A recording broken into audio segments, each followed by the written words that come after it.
ഈ ചെറുപ്പക്കാരൻ്റെ നേരെ ഒരു പ്രത്യേക രീതിയിലുള്ള ഒരു ആക്ഷൻ ഞാൻ എടുത്തു. അയാളെ ശരീരം തൊട്ടില്ല, അയാളെ ഒന്നും ചെയ്തില്ല. ഈ രണ്ട് കൈയും കൂട്ടി ഇങ്ങനെ ഇടിക്കുകയാണ്. ഇപ്പോൾ ഇടിക്കുന്ന പോലെയല്ല കേട്ടോ, ഒരു സംഘർഷ സ്ഥലത്ത് വെച്ചുള്ള സംഭവമാണ്.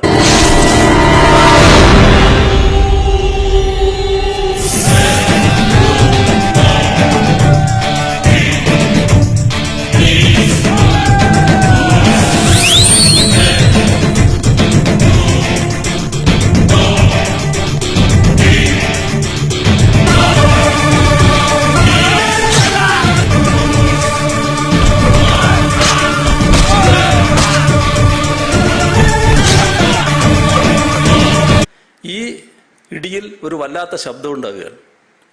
സ്വാഭാവികമായി അതിന്റെ പിന്നാലെയുള്ള ചില വാക്കുകളും വരും. അതെന്താണെന്ന് നിങ്ങൾ ഊഹിച്ചാൽ മതി. ഇതൊക്കെ പറഞ്ഞാൽ കുറച്ച് സ്വയം പൂർത്തലായിട്ട് വന്നു. അതുകൊണ്ട് എല്ലാ കാര്യത്തിലേക്കൊന്നും ഞാനിപ്പോ കടക്കുന്നില്ല. നിങ്ങൾ എന്ത് വെറുപ്പിക്കലാണ്, ഭയങ്കര വീട്ടിലാണല്ലോ നിങ്ങള്. പിണറായി വിജയന്റെ അഭ്യാസം എന്താണ്, പിണറായി വിജയന്റെ ആരോഗ്യം എന്താണ് എന്ന് ജനങ്ങളോട് പറഞ്ഞാൽ മതി. അദ്ദേഹത്തെ കാണുമ്പോ നിങ്ങൾക്കൊരു ഫയൽമാനാന്ന് തോന്നുന്നുണ്ടെങ്കിൽ അങ്ങനെ ആയിക്കോട്ടെ. നേരെ ഡ്രസ് ഇട്ടുകൊണ്ടായിരുന്നോ നടന്നത് ബ്രണ്ണൻ കോളേജിന്റെ ചുറ്റും സുധാകരൻ?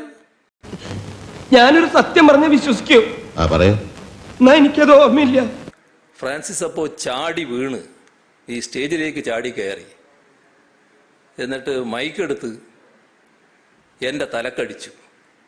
അപ്പം ഞാൻ മാറിയത് കൊണ്ട് രക്ഷപ്പെട്ടു. ഇവരെല്ലാവരും കൂടി വന്ന് പിന്നെ എന്നെ അടിച്ച് വീഴ്ത്തി എന്നാണ് പറയുന്നത്. അതും അദ്ദേഹത്തിൻ്റെ ഒരു മോഹമായിരിക്കാം.